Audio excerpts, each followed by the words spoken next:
So today we are talking about Advaita Vedanta.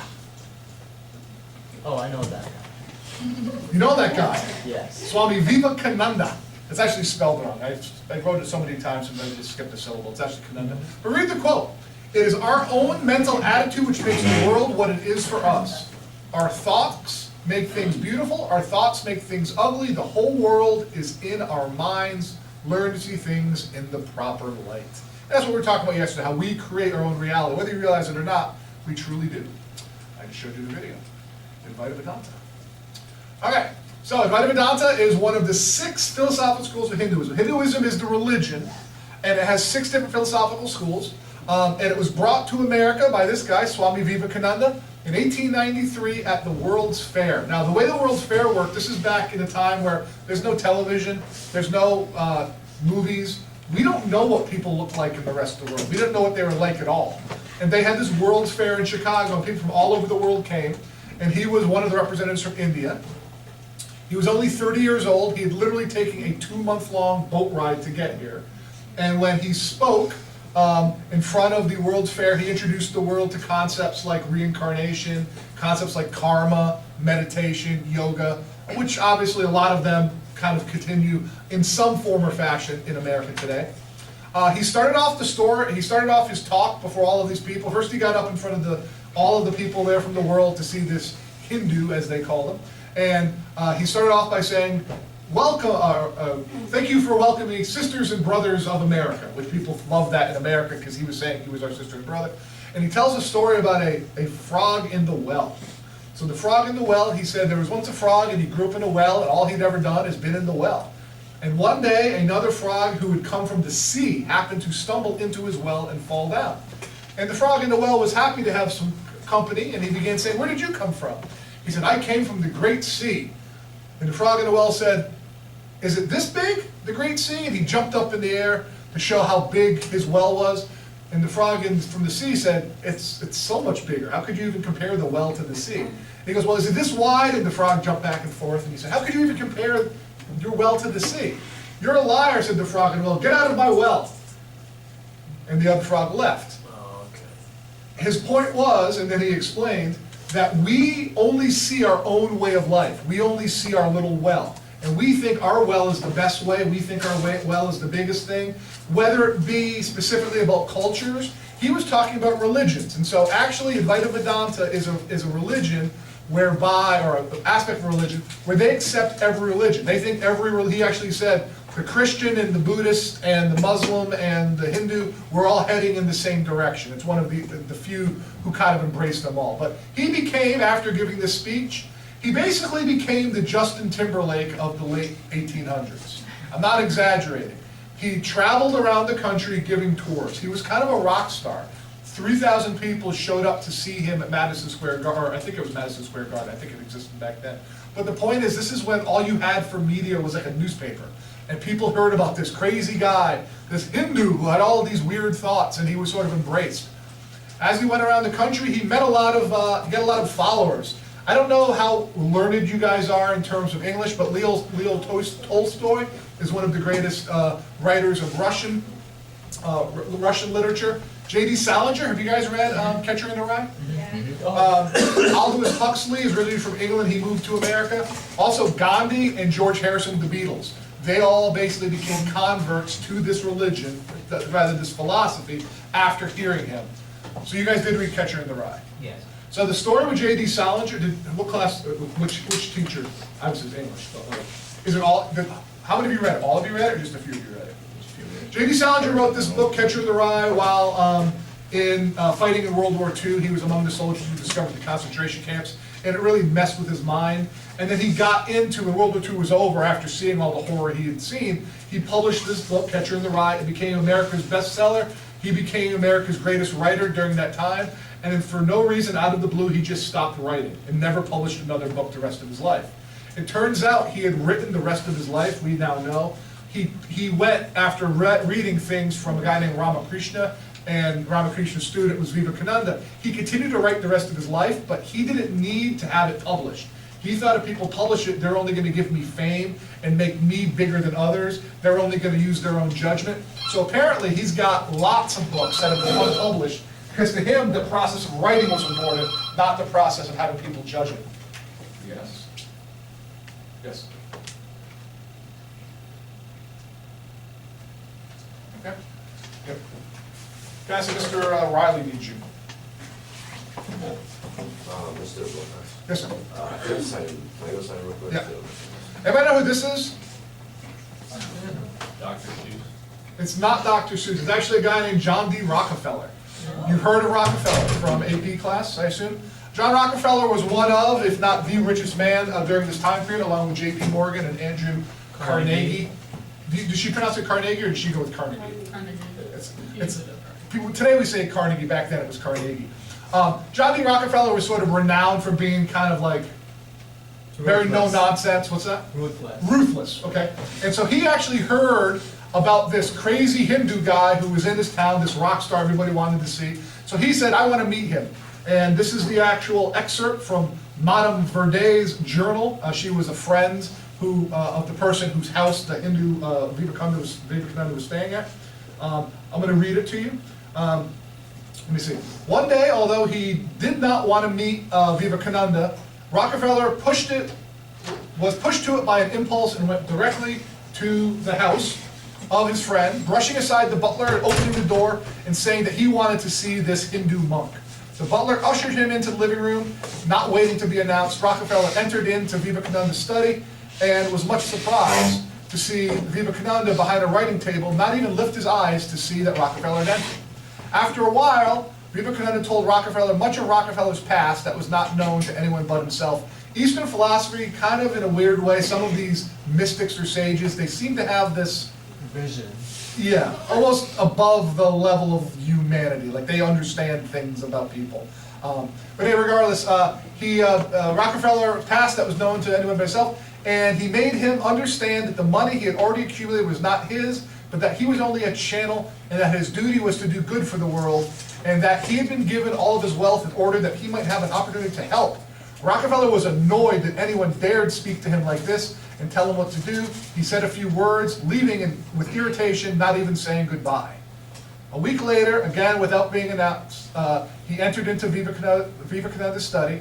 Rockefeller threw a desk of paper on his desk, threw on his desk a paper which told of his plans to donate a ridiculous sum of money towards a private institution. His first act of actual philanthropy or charity. Well, there you are, said Rockefeller. You must be satisfied now, and you can thank me for it, as he threw the paper on his desk, showing his large charitable work. Vivekananda didn't even lift his eyes. He did not even move. Then he quietly read the paper, saying, "It is for you to thank me." In other words, Rockefeller began his philanthropy efforts after hearing from Vivekananda. Now, did you learn about his philanthropy in AP class? Him and Carnegie basically battled.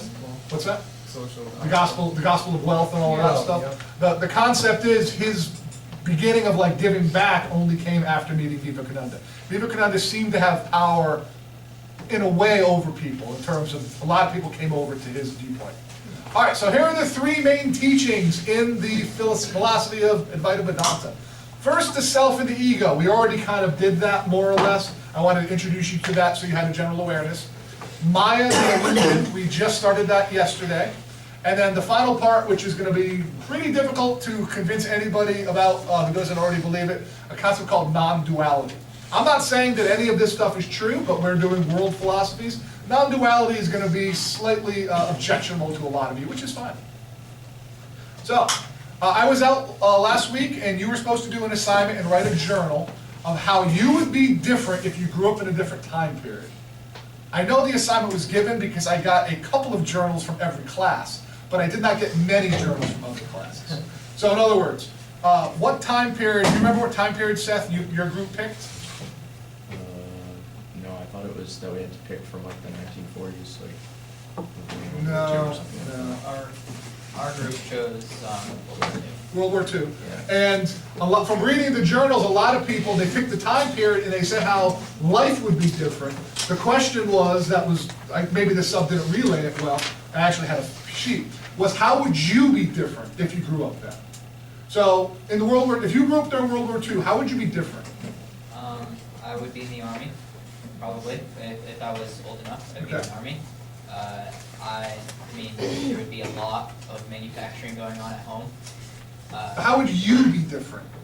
Would you be the same person that we know today? No, because the attitudes of people back then were very different, and like the respects to like how you treat each other in society, and like roles in society, and then like how you're supposed to act in society, and then my personality would have to bend and mold around those like templates. Now, Christian, let's say you grew up in the 80s. Would this be you? I like to dress up like that now, so yeah, probably. The point is, I don't think people necessarily realize what effect the time period they grow up in is going to have on them. In terms of just looking at these pictures of different time periods in American history, the way you are, would you agree it would be different than the way you are today? Yeah. The thoughts that you think would be different. You'd maybe have the same heart, but you would just be a different sort of person. How potentially Christian, you would be a hippie. You'd be on this multicolored bus driving around. That's I Jack. don't know about that. Maybe not? Jack. That's Jack? Yeah. Well, this would be Christian over here with the awesome haircut. Yeah. Or maybe this could be, any one of these could be Christian.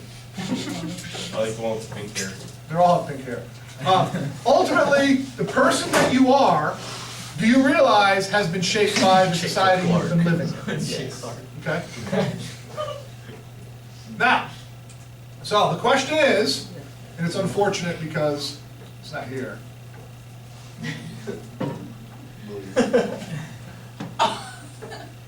How would you be different? Oh, I didn't even notice.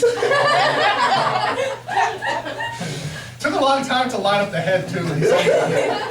Yeah, it looks like something That's great. man. It actually kind of looks like Lundin. I forgot I was to probably gonna be pissed. Oh, whatever. It is what it is. It is. Yeah, it is. So here we go. Whether you realize it or not, the society has played the largest role in how you think and how you're conditioned. Does everybody agree with that at this point? Yeah. We brought it up a lot, but you think a certain way, and you like certain things, and you are a certain way, that's fine. But when you grew up, society was what made you that way potentially. So how about today? How about today's society? How has today's society shaped you into the person you are? Without answering that question, well, have you answered the question, I was thinking of today's society and what sort of impact it has on the way people are, and I thought of this. My favorite show. Your favorite show. I love this show. So this is Catfish. Now, who knows what this show is? Wait, is it the one that you explained in US history? Yes, Oh let me my explain. gosh, okay. So this is a show called Catfish. It's based on a movie. It's actually a make-believe documentary. They made up the whole thing. These two guys had this whole, well, how would you describe to catfish someone, which is now a verb? How would you describe that? The catfish is you pretend to be someone that who you actually are. Online. And like, so you're having some love affair with somebody and they show you their picture, but it's not that person at all, it's your creepy next door neighbor or whoever it is. But the thing that I find so amazing is, and just follow how society has done this to people, these two guys had this whole fake documentary, they still say it was real, but it was fake, of an incident of catfishing. People liked the movie, MTV put it on TV, and now they have a TV show because people are doing it to each other all over America. They don't have to fake it anymore. People saw it and went, oh, that's really cool. And now they're doing these things. Is it pretty wrong to be catfish? If you start this like 2-year-long online love affair with someone and it turns out that there's somebody you know or some old creepy person or somebody of the opposite sex who's, it's kind of wrong. And my point is, society, the way it is, causes copycats of this sort of behavior. I would argue that this never would have happened back in the 20s. People were different. Society affects who you are. Yes, Joe? I was just gonna say, like, there was even like, I think it was like a life insurance commercial where, they had like soldiers come up and like knock on this guy's door, and it was like, and he was like, "Is Brianna here?" And he was Yes. like, "Oh my God, no, he died!" And he was like they were trying to give him a flag and like were reading him a letter that he wrote because he catfished a guy that was in the war. Does anybody see that as just being wrong? Yes. But the point is, while you guys see it as wrong, think about your 8-year-old brother or sister who's watching it on TV, it's something that they're going to think is normal. Society shapes us in a way that's really out of our control. So, here's the beginning of the part leading up to Advaita Vedanta. Who you are today, the difference between who you are today and who you would have been during a different time period, we could call the egoic mind. The egoic mind meaning it is the accumulated perceptions and conditioning about the world that you've developed. It's the mind. The reason, Zach, you think the way you think isn't necessarily because of you, it's because of the time period and your parents and your friend groups and all those other things. The difference between who you really are and who you now are, we'll call it the egoic mind. Oh boy, you've got something. That's fine. This is Swami Vivekananda. It is grand and good to know the laws that govern the stars and planets. It's infinitely grander and better to know the laws that govern the passions, the feelings, the will of mankind. So, as we've already been talking about when we talked yesterday about the way you look at life, is really what your life is. This quote really kind of shapes the way I changed my teaching. The present system of education is all wrong. The mind is crammed with facts before it knows how to think. Control of the mind should be taught first. And that's obviously why I'm doing the philosophy class. So you can build your mind. You've been filled full of facts your whole life, correct? But can you really prioritize them or use them correctly? Potentially you're not taught actually how the mind works. So Advaita philosophy tries to teach you and notice how your mind operates so that you can go beyond it, become self-conscious. I don't mean that in the bad way of self-conscious. How many of you have noticed just whatever, when a bad thought or a good thought comes in, or you're the way you judge things, how many of you have noticed how your mind kind of operates now? That is a power, that is a skill, and over time, over practice, you'll be able to get more control of something, which arguably is kind of important. And I just asked this, has anybody got an actual experience where they've caught their ego sort of messing with them? They kind of, ooh, that's why I did that, that's kind of weird. Anybody have want to share one? I mean, like at work, I get really anxious when I have to talk to like customers and stuff because I'm new. So when I'm like, if I mess up and like, or I make them wait too long, it makes me really anxious because I'm like, oh my god, they're like they're gonna get angry at me, and like nothing ever happens though. Like no one's ever yells at me. They just kind of like. But the fear that somehow you'll be seen as less than or an inferior employee by people that you'll never see again who happen to go there is ruining your present moment. Okay, just one more example. I was working and we were really swamped, and it was just me and this other person in the front dealing with all the people waiting. And this person who like, they only had to wait like a couple minutes. They were only there for a couple minutes, but apparently they just weren't in the mood. Yeah. He was just kind of like, oh my god, seriously, like you guys, like, oh, okay. He was just complaining to us the entire time, and he was just kind of saying like, why can't you go in there and make it go by faster? And I was really stressed out, so I literally said to him, I was like, look, don't tell me how to do my job. Oh! Sergio needs a new job now. No. Okay, here are some examples that I bet a lot of you deal with, whether or not you realize it, from the egoic. And the ego is a positive thing. We'll come back to it in a second. But do you have to make an excuse when you miss the big shot or you trip and fall and people are looking? You kind of have to like look at the ground or look at your shoe or kind of have an excuse to protect who you need everybody to think you are. Who has done that before, where you like tripped or something happened and you kind of have to be like, oh, what was that stupid glove? Why did I trip? Yeah. You look at the glove, or you look at the ground as if the ground had a bump there that made you trip, because you need everybody to know that you can walk like a normal person. We were all worrying, and now we're all judging you as some sort of a fool. So you need to blame it on the ground. Okay, another one which I think definitely is. Well, here's an issue. We talked about judging yesterday. The fact that people judge one another, does that make you feel more superior or inferior? Just that knowledge that people judge one another. Who likes being judged? Does that make you feel inferior or superior? Abi? I feel like it makes me superior because they're judging me, which means that they're thinking about what I do and my actions and my decisions. And that means that they're putting me above themselves instead of correcting their actions. They are. So in a way, because they're looking at you as a model, you kind of get that chest out there and you feel kind of proud of yourself because they're looking at me. Do you look at others and go, why can't I be like that? Or do you look at others and say, how can they be like that? Sort of with this disregard. The ultimate attitude, there's a joke.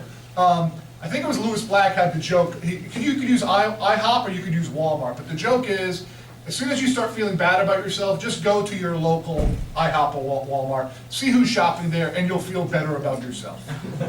Okay. Now, some of you laughed. If you laughed, it's funny because it's so true. Because you also consider yourself a more than. You can go there and see all of these people at Walmart and go, I'm not them, I feel so good about myself. Some of you maybe took that joke personally because you shop at Walmart and you're thinking, wait a minute, they're looking at me. Now I'm offended, I'm a less than. Is this all just a make-believe creation? Yes. But yet, the whole concept of judging kind of takes us down a road where we just don't accept reality.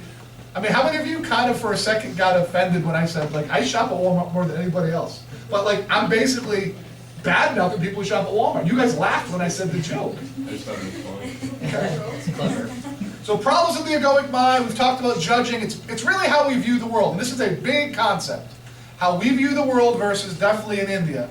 We look at how we are different. We go, oh, my hair is so much better than them, or wow, they're terrible at soccer. Whatever it is, we have these quick little thoughts where they might be a lot more about how they're similar. And obviously you realize the comparison started in your schooling, correct? From early on, you know, you need to do a better job, Cassandra, on your paper. Amber's doing a much better job. You need to look at how, you need to get some help from her. And now you're kind of like, I hate that Amber. Because she was the pinnacle and you were the, you know, example of not getting it done. Has that happened in your high school career or your school career? And you end up having dislike for those who do well, and maybe you're looked down upon by your parents because you didn't get the same grades as your older sibling. It's a whole bunch of nonsense, really. And it's the barking cat I referenced earlier in terms of we want the world to be different than it is, and you're not really going anywhere with that. So here's Swami Vivekananda. Now this might be insulting to a lot of you. Social life in the West is like a sound of laughter. But underneath it's a wail or a cry. It ends in a sob. The fun and frivolity are all on the surface. Really, it is full of tragic intensity. That's what he's saying about us. Now here in the East, he's talking about India, it is sad and gloomy on the outside, but underneath it's carelessness and happiness. Is that insulting to our species, to our race, to our culture? Species and race probably wouldn't be right. But to our nationality? Now, Advaita, you come from India. Yes. Pucha, you come from Indonesia.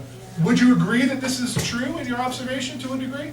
Advaita, you're nodding yes? Yes. Oh, you can go ahead. No, you can go ahead. They're both gonna, you go through the door first. You no, we're all waiting behind you. Go ahead. It's just the reality, and people that are offended, I'm not saying that. I'm saying that they have full right to be offended, but it's the truth, and the truth is always bitter. But I'm not saying we are all careless and all happy inside, like all Right. woohoo. But it's just that we learn how to make our inner soul happy, just to not to like portray our physical appearance as woohoo. Right. But It's like- less important. Yeah, We'll get yeah. to that. Ashley? This is like how times like the 1800s and like a country where you live can affect you. Yeah, I mean, that was a couple of slides ago. Now we're moving to how like different cultures can change you. So if you had grown up potentially in the eastern part of the world, you might be different. You might think differently. You grew up, where did you grow up?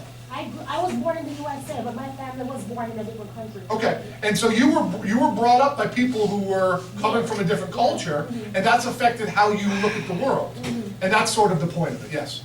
And so, this is a quote from a great philosopher. The concept of egoic minds is still misinterpreted by some in the class. I think they still see it as someone has a bipolar mind. And also, they see the ego as a bad thing. But in reality, that's not true. The egoic mind is more like separating yourself from what others think of you and genuinely being happy about yourself without feeling the need to get the recognition from others. So it's realizing who the real you is, not the person who needs the outer feelings. The purpose is to control the ego, so as a human, we will not be so deeply attached with the Maya life, and we'll talk about it some more, and forget about our own self. Like you said, you can't make it disappear, but you have to control it. So you are the master of the ego and not the slave, and you live a life based on what others think of yourself. Okay, Yes, dear? move my face. Oh, never mind. my PowerPoint forever. Now here's the thing though. I don't know if you caught what she said. She knew it was I hers didn't remember immediately. I read that. Oh, you didn't know it was you until your face popped up on the screen? She was like, what's right? Here's the thing. Do you see this though? Read this again. You can't make it disappear, but you have to control it. So you are the master of the ego and not the slave. And here's the part. Not live a life based on what others think of yourself. Do we kind of live based on what others think about us? You somehow aren't full. You somehow aren't perfect. You somehow are less than because you're living a different reality. So Maya is this illusion. There's Butcher again. Swami Vivekananda. The day will come when man will study history from a different light and find that competition is simply a thing on the way. It's not necessary to evolution at all. We are a culture and a country that's all about competition. Competition has made better cell phones, it's made better bombs, it's made better whatever. I like this right here, the two guys having competitive meditation. Just hug the rail and don't look at him. So, the idea of the more than less than system that we use, it limits who we see ourselves as. We see ourselves as we think others see us. Rather than just being, I'm a perfect person, I'm the perfect person I can be based on everything that happens, we somehow put ourselves down. We limit ourselves. This is a guy, Ramana Maharshi, he's sort of an Indian sage.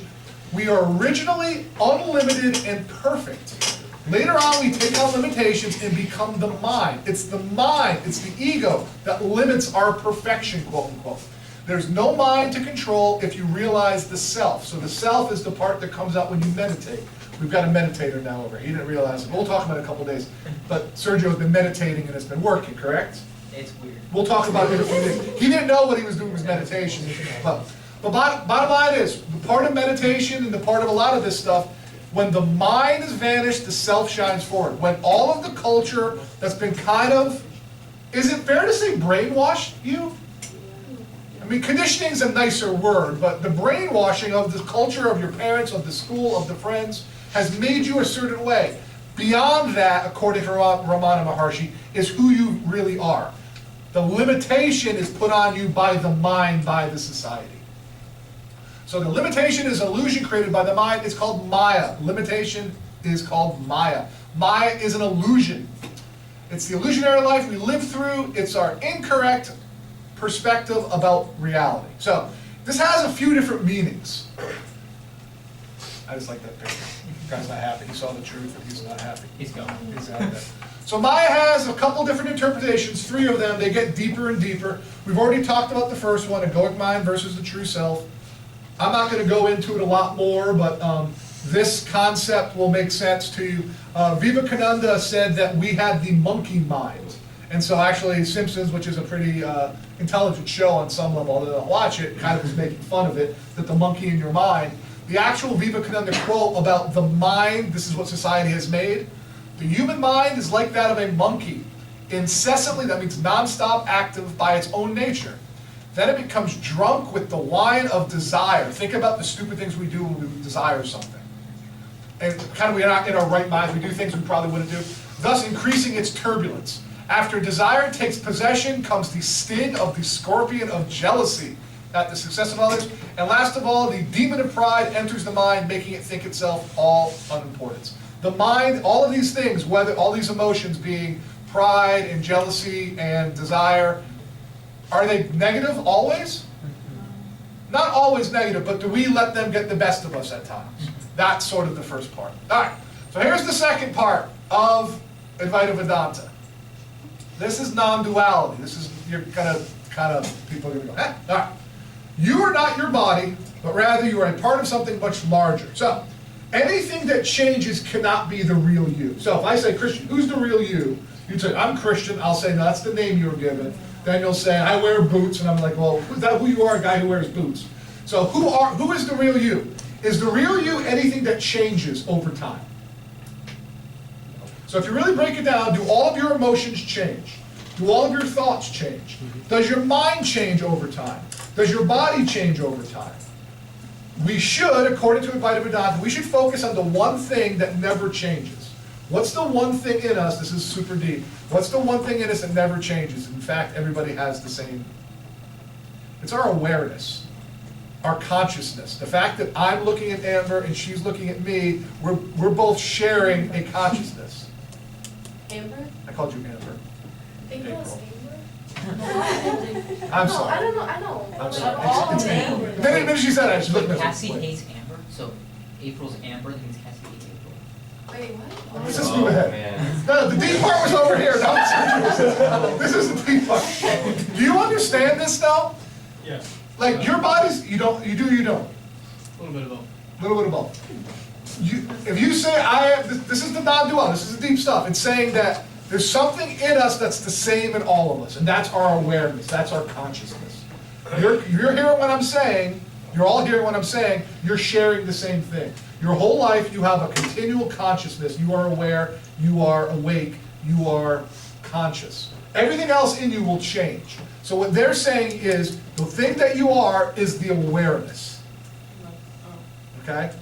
Taking a step. I'm not going to get this. So, how would you describe the part of you that does not change across time? So we said the part that does change is the egoic mind. The part of you that doesn't change, that's the same. It could be called your awareness. It could be called the witness. I did that. Life force, soul, uncarved block, whatever you want to put. This is sort of the deep thing. This is the part of you that's constant. If Sergio grew up in the 30s, he would end up being like Great Gatsby, or that was the 20s. 30s, you would end up being, Great Depression sort of era. But the part of you that always remains constant, any of these terms could be used. I'm going to use awareness because some people get weirded out by soul as if we're going some different place with it. Here is the man, Bob Ross. So basically, the question is, in some way, aren't you just a living canvas that's being painted on by whatever you've gone through? But are you the canvas or are you the finished painting? Do you understand what I'm saying there?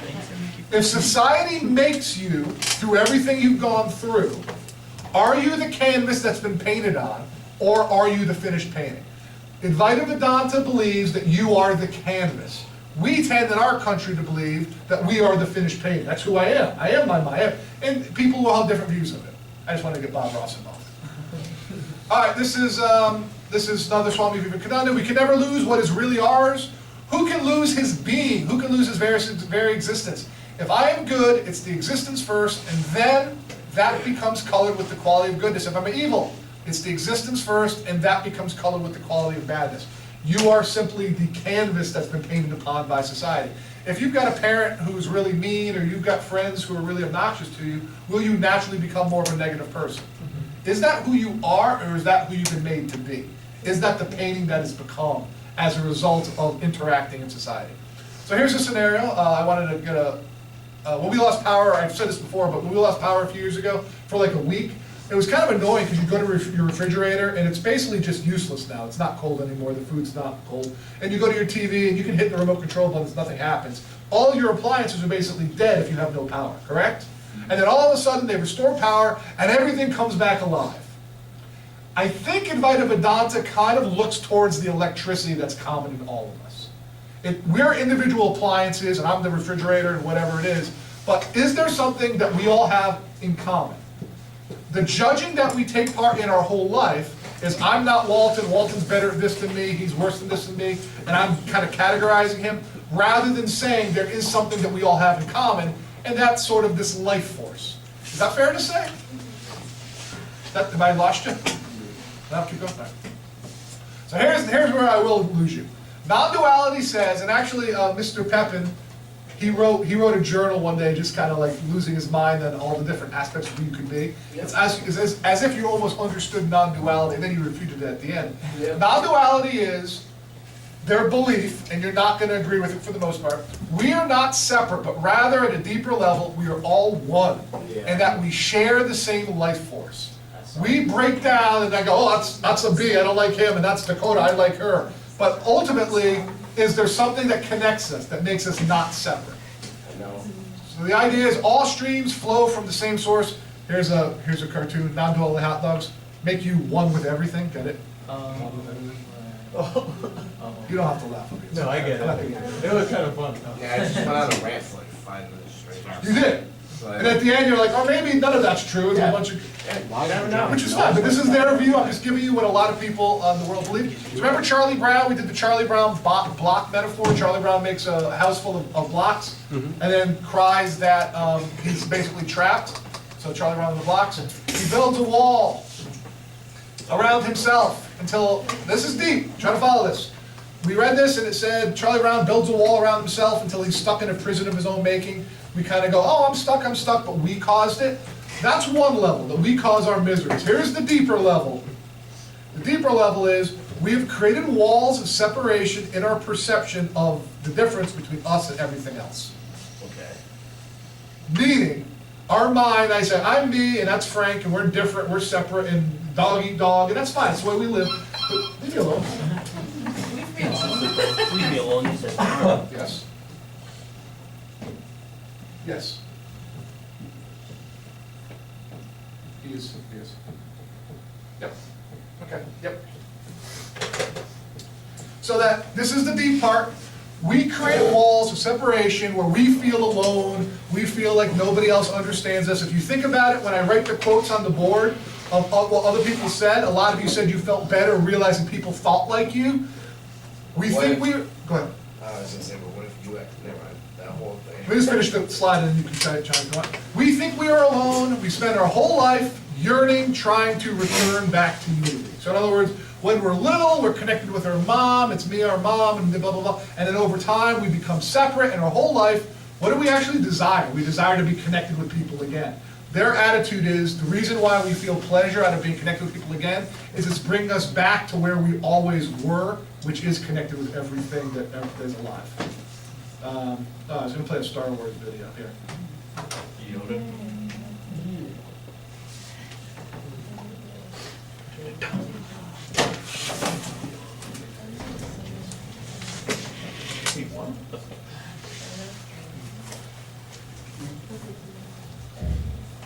Okay, I'm sure some of you like Star Wars, maybe not. The concept of the Force, actually Star Wars itself is basically the whole film is just, it's an Advaita Vedanta story. People, I'm going to show you a little bit of this, but that's Yoda that symbolizes most Eastern teachers. It's too big. Size matters not. Look at me. Judge me by my size, do you? Listen to what it actually says. And where you should not. For my ally is the Force, and a powerful ally it is. Life creates it, makes it grow. Its energy surrounds us and binds us. Luminous beings are we, not this crude matter. You must feel the Force around you. Between you, me, between everywhere. Yes, even between the land and the ship. So the concept of the Force, if you've watched Star Wars before, is Advaita Vedanta, that we're all connected by some sort of... Midi-chlorians.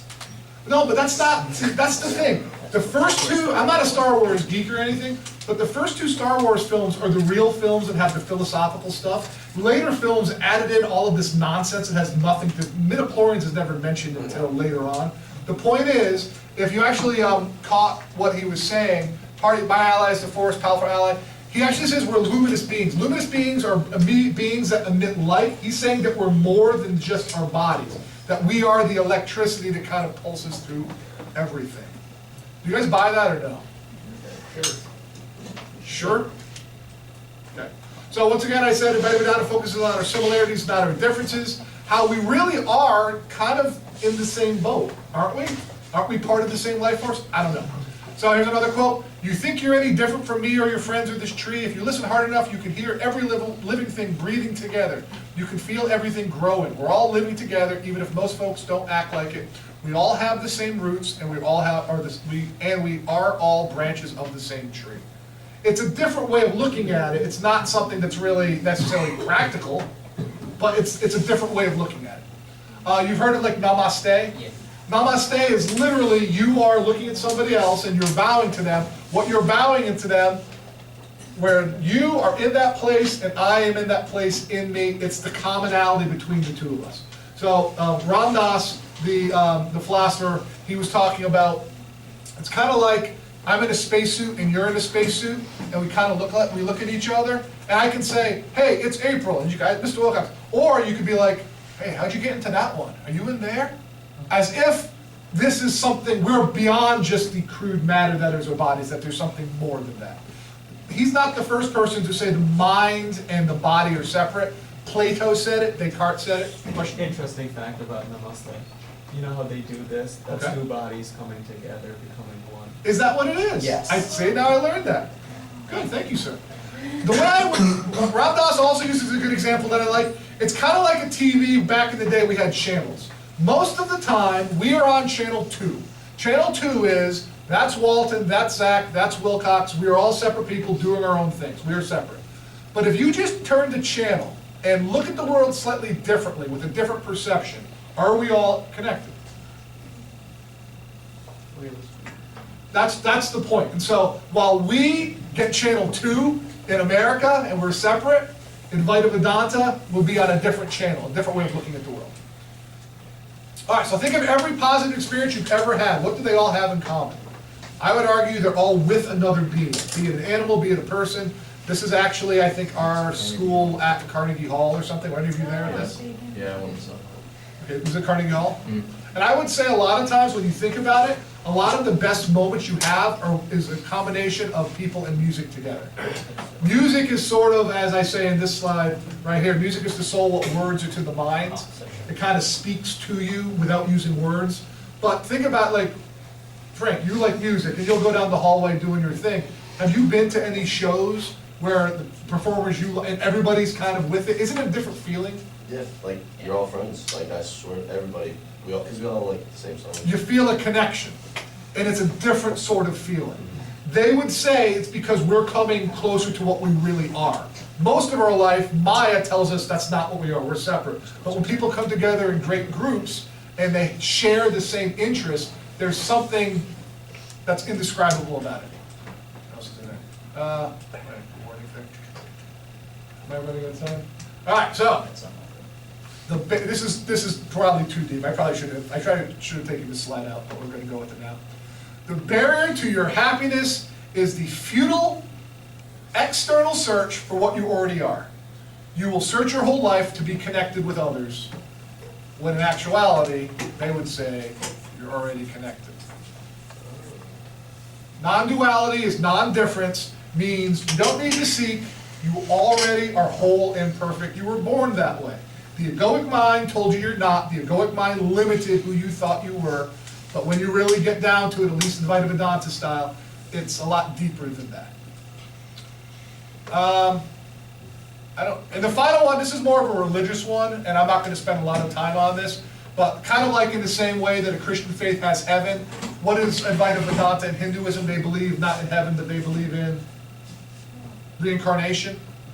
And so the concept is we're all actors in an eternal drama. It goes on and on and on. You get reincarnated over and over and over. Each time you're running off your karma, good and bad. So in other words, you saved a dog, so next lifetime you're going to be in a better position. Or you did something bad, you're going to be in a worse position. And you keep being born over and over and over again. And then at some point you realize we're not separate. You become completely unselfish. You just give everything to anybody without any cause. And then you escape this cycle of reincarnation, which is called samsara, and you move on to what's moksha. Moksha would be kind of like Buddhist nirvana. It would kind of be like our version of heaven if you're a Christian. You don't have to worry about that. I just want you to have an awareness. So they kind of believe that life is a dream playing out over and over and over and over again. And what we're supposed to do is perfect ourselves over time, kind of like the sandpaper of life. Tomorrow we will have more of a discussion of Star Wars.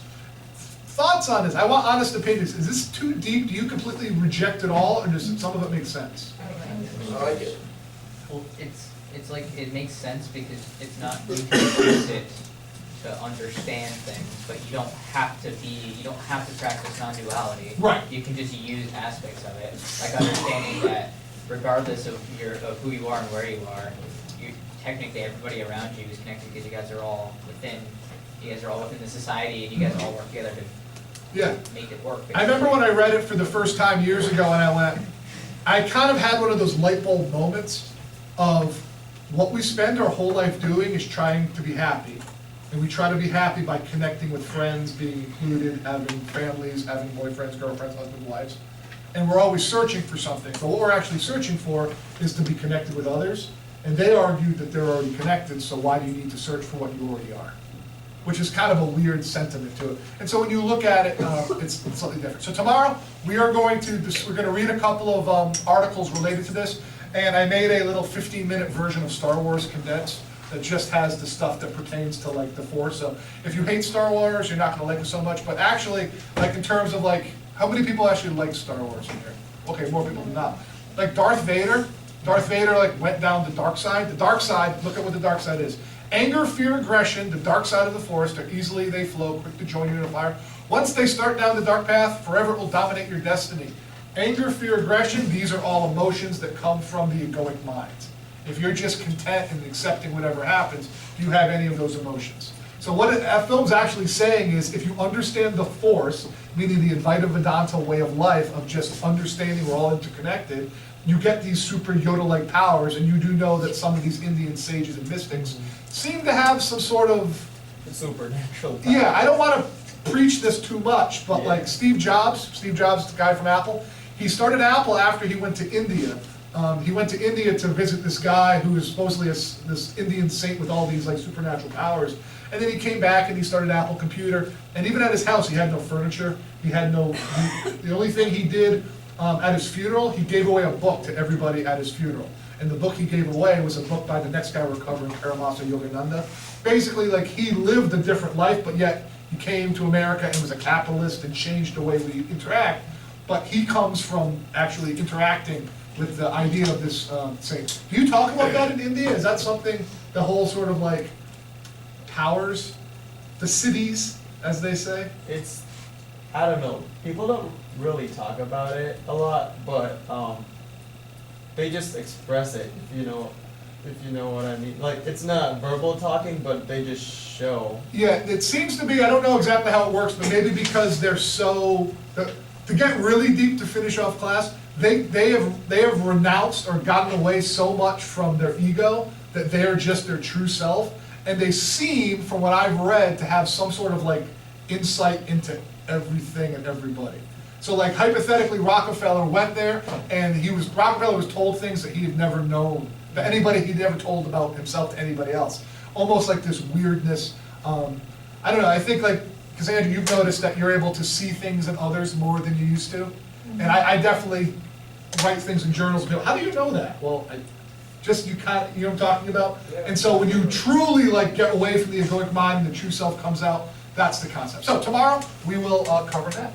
Questions, comments, statements? All right, was this too much, or should I pull the reins back? This is weird, this is by definition weird-ass stuff in a high school. By definition. Probably should have stopped the video before I said it. I find it easy to include certain parts of it into understanding. Like, if you really don't believe it, there's still parts that like are just kind of almost undeniable. Like, Not a lot of interviews. What's that? yeah, Not a lot of interviews. yeah, exactly. Is it truly practical? In our society, it's not practical, because if I go and say, we are both one, but I've got rent to pay, you're not paying my rent even though we're one. I gotta work and get my money to pay my rent. So that way it's not practical, but like, it's just turning the channel one channel over and looking at the world and how it interacts much differently. Other general thoughts, concepts? Mr. Walton, you seem deep in thought. Yeah. I'm just joking. He's expressing, not voting. So tomorrow, I gotta ask you this. So tomorrow we're going to watch this little 15-minute thing on Star Wars, read a couple articles.